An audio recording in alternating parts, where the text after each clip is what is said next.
Ricky Ricotta's Mighty Robot, The Naughty Night Crawlers from Neptune by Pilkey. Chapter 1. The Fort. Ricky Ricotta and his mighty robot sat on the front steps of their house. They were bored. "We are going shopping," said Ricky's mother. "I don't want you boys making a mess while we are gone." "A mess?" said Ricky. "When have we ever made a mess?" "Every time you jump in a mud puddle, you make a big mess," said Ricky's mother. Yeah," said Ricky. "And every time you climb a tree, you make a big mess," said Ricky's mother. Yeah," said Ricky. "And every time you chew bubble gum, you make a big mess," said Ricky's mother. Yeah," said Ricky. "I know," said Ricky's father. "Why don't you boys build a fort?" "A fort?" said Ricky. "Yes," said Ricky's father. "You can use tree branches or cardboard boxes or even old pieces of metal and wood to make a fort." "That sounds like fun," said Ricky. "Great," said Ricky's father. "Just remember, you must clean up after yourselves when you are done playing." "We will," said Ricky. "Goodbye," said Ricky's mother. "And remember, no messes." "Don't worry," said Ricky.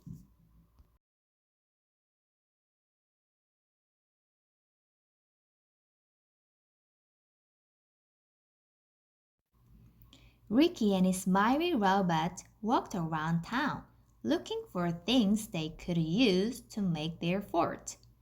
Ricky found a stick. Ricky's mighty robot found a piece of string. Then Ricky and his mighty robot found something even better. At the edge of town, the mayor and the city planner were looking up at a rickety old building. "We must tear this old building down," said Mayor Monster. "It will be a big job," said the city planner. "It will take lots of time and cost lots of money." Ricky got an idea.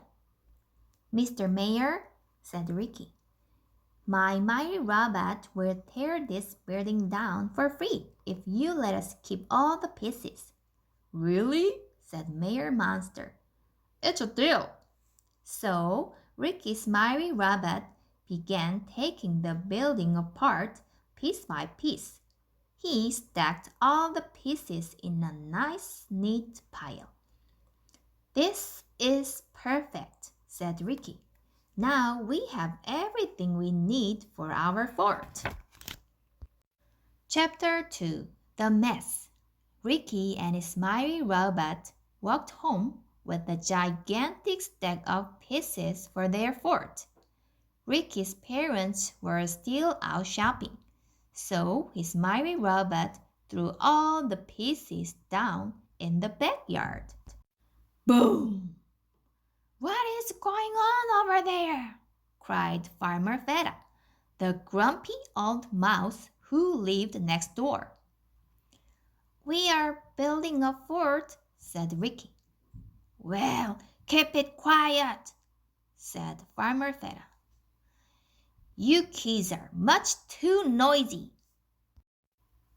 "We will try," said Ricky. Ricky and his mighty robot started building their fort. The mighty robot took some steel columns and pounded them into the ground. Bam, bam, bam. "Hey!" shouted Farmer Feta. "I thought I told you kids to keep quiet." "Sorry," said Ricky. Next, the mighty robot used his laser eyes to weld metal girders to the steel columns. Zzz, zzz, zzz. "That's still too much noise," cried Farmer Feta. Oops, said Ricky.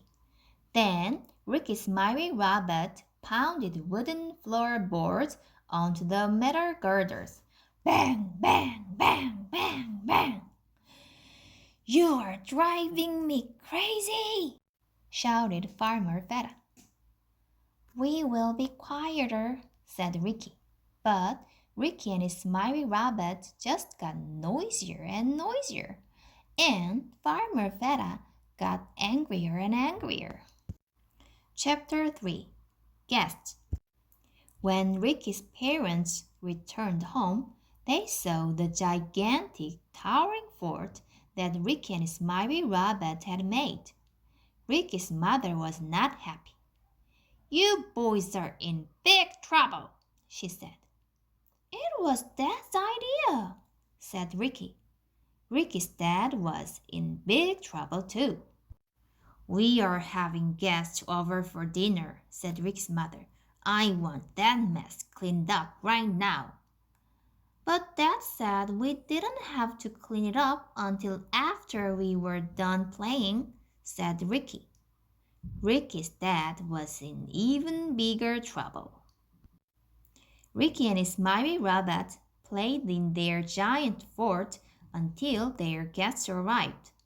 When Uncle Freddy and Auntie Ethel pulled into the driveway, Lucy and her Jurassic jackrabbit jumped out of the truck and bounded into the backyard. Wow, said Lucy. I love your new castle. It's not a castle, said Ricky. It's a fort. That's silly, said Lucy as she climbed up the ladder. Whoever thought of a princess living in a fort? Come on up, Fudge. Climb aboard, Cupcake. Welcome to our new castle, Waffles. Lucy and her giant pets made themselves right at home. Cupcake rode on a roller coaster, Waffles swung on the swing, and Fudgy jumped up and down on the trampoline. What this place needs is some curtains, said Lucy. And let's paint everything pink. But, said Ricky. Oh, I just love the castle you built for us, said Lucy. It's going to be so pretty. But, said Ricky. You are the best cousin ever, said Lucy. Right, said Ricky. Chapter 4 Nimrod Nightcrawler. Meanwhile, 267,556,222,000 miles away on the planet Pluto, a very naughty nightcrawler was planning something nasty. You see, Neptune had once been a very pleasant planet, but the greedy night crawlers of Neptune started digging and digging for fossil fuels. This produces so much methane gas that it blocked out the sun. Soon, the planet became cold, windy, and clouded over with thick blue poisonous vapor. The night crawlers had to move down into underground tunnels where it was always cold and dark and creepy. Neptune's greatest scientist, Nimrod Nightcrawler, had been studying the Earth for a very long time. He knew it was the nicest planet in our solar system, and he and his Nightcrawler army wanted it for themselves. But Nimrod had seen how villains from Mercury, Venus, Mars, Jupiter, Saturn, and Uranus were all defeated by Ricky Ricotta and his mighty robot. Nimrod knew he must come up with a different plan of attack. Something sneaky, something slimy, something wormy. Suddenly, Nimrod Nightcrawler got a very nasty idea. He loaded a tiny rocket ship with an inflatable wormhole and blasted up. The rocket ship flew through the solar system straight toward the Earth. Soon the rocket ship crashed through the roof of Farmer Farah's barn. The rocket opened and a giant round tube began to inflate. It got bigger and bigger and bigger. The center of the tube began to glow very brightly. "What's going on here?" cried Farmer Farah. Back on Neptune, Nimrod Nightcrawler was staring at a giant inflatable tube too. "Here goes nothing," said Nimrod, and he poked his head into the glowing center of the tube. At that very moment, Nimrod's head poked out of the hole in Farmer Farah's barn. "Greetings, Farmer Farah," said Nimrod. "I have come to Earth through this wormhole to help you with your problem." "What problem?" asked the frightened farmer. "Why, those noisy keys next door," said Nimrod. "Oh, yeah," said Farmer Farah, as his mouth stretched into a sneer. "I can't stand those keys." "Well," said Nimrod, "if you let me dig a tunnel under your land, I can put a stop to those noisy pests once and for all." "Great," said the farmer. "Dig away." "Let's go, boys," said Nimrod. Suddenly, 5 enormously naughty night crawlers slithered out of the wormhole. They were dressed from head to tail in heavily armored wiggle-worm rubber suits. A squishy mechanical sound echoed through the barn as they pointed their robotic drill heads downward. Soon they began digging deep holes under the barn. "Wait," said Farmer Farah. "You are not going to hurt those keys, are you?" "Of course not," said Nimrod. "We are going to destroy them. Ha ha ha." Chapter 5. The Pit. The naughty night crawlers from Neptune dug and dug and dug.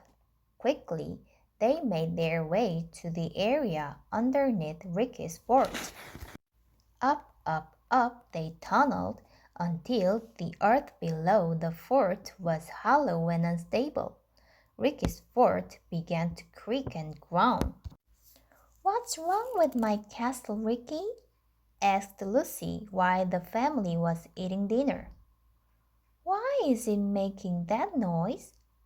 "I don't know," said Ricky. Ricky's mighty robot walked over to the fort. He checked the steel columns as the fort swayed from side to side. Then he kicked the ground gently with his giant foot. Suddenly, the earth below the mighty robot's feet crumbled and he fell into a deep, dark pit. "Robot!" cried Ricky. "Are you okay?" Finally, Ricky's fort began to rumble and bend. "It's going to fall!" cried Ricky's dad. "Run!" All at once, the heavy steel fort collapsed and came crashing down into the deep, dark pit. Ricky's mighty robot was buried alive beneath the thick metal beams. He tried and tried, but he could not even move 1 inch. The mighty robot was trapped. Ricky and his family tried to help the mighty robot, but they could not budge the metal girders. Waffles flew to get help. Right away, he noticed a bright light coming from Farmer Farah's barn. Ricky and Lucy decided to investigate. "Oh, I've made a terrible, terrible mistake," said Farmer Farah, and he told everyone what he had done. "Oh, well," said Ricky, "I guess there's only one thing to do." He ran toward the glowing wormhole, jumped through the center, and disappeared.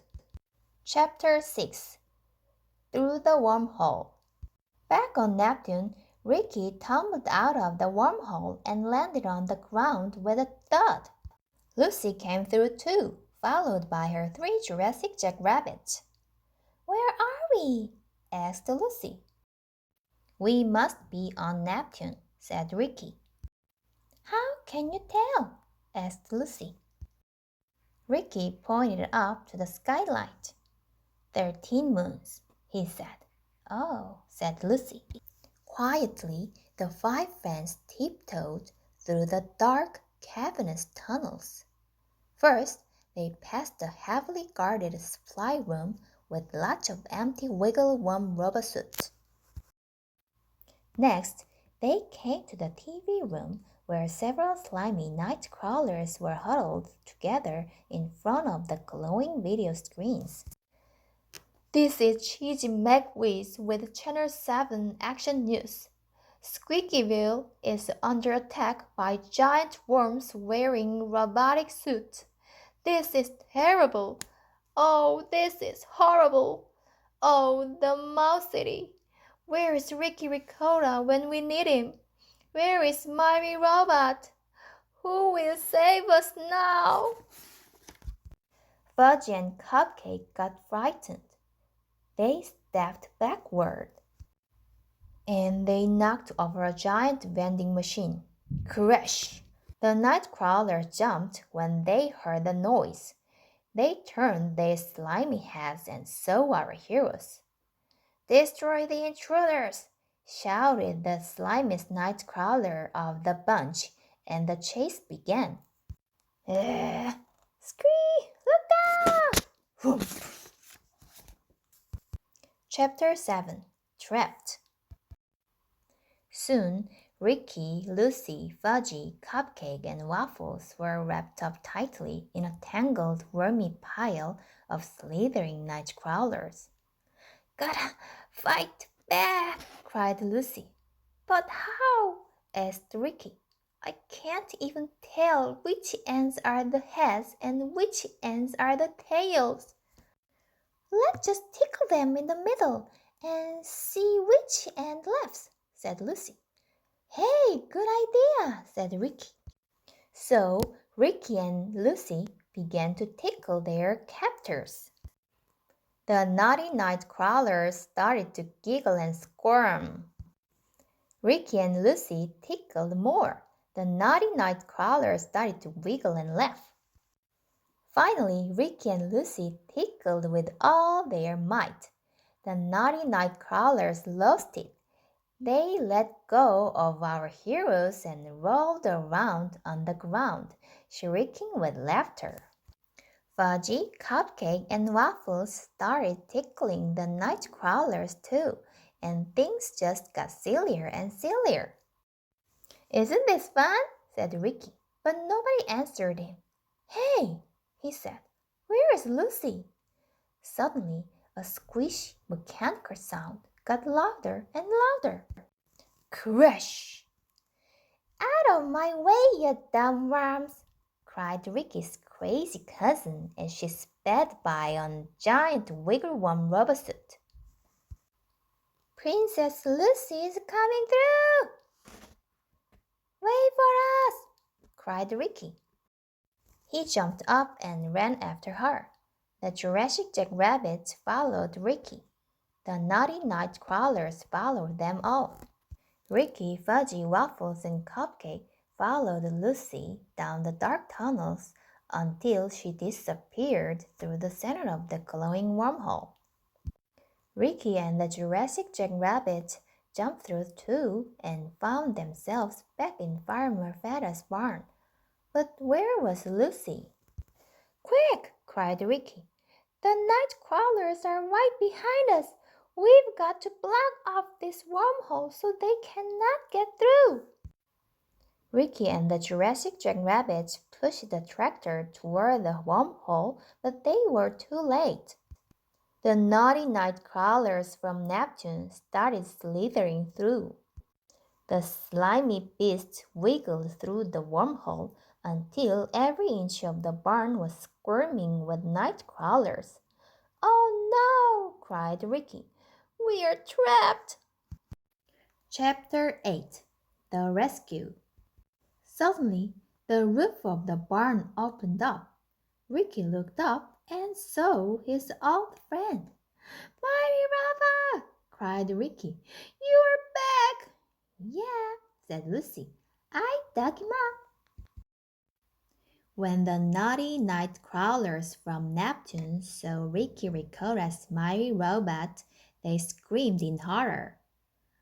Quickly, they wiggled back into the wormhole, squirming for their lives. "Gee, that was easy," said Lucy. "Yes," said Ricky, "but the city's still under attack by those rubble worms." "Well, let's go get them," cried Lucy. "We have to hurry. Let's go. There isn't much time." "Quickly! I want you to destroy the city. Leave no stone unturned." "Hey, leave our planet alone, or there's gonna be trouble." "Ha ha ha ha! There will be trouble, indeed, for you." Uh-oh, this looks like a squirmy situation. Chapter 9. The Big Battle. The Nightcrawler attacked. The mighty robot fought back. The Nightcrawler battled hard. Ricky's robot battled harder. Ricky's robot won the war. Chapter 10. A Squirmy Solution. The naughty night crawlers from Neptune were defeated. They squirmed back to Farmer Fatt's barn and escaped to Neptune through the wormhole. "Come back here, you slithering idiot!" cried Nimrod. Ricky Ricotta's mighty robot picked up Nimrod and put him right where he belonged. "Wretch," said Nimrod. Soon our heroes were home. "What's for dessert?" asked Lucy. "There will be no dessert," said Ricky's mother, "until you children clean up this mess." "Oh man," said Lucy. "Hey, I have an idea," said Ricky.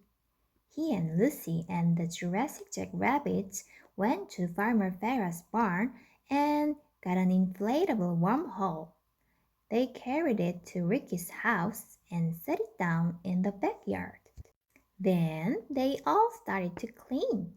Ricky's mighty robot picked up all the giant pieces of junk and dropped them into the wormhole.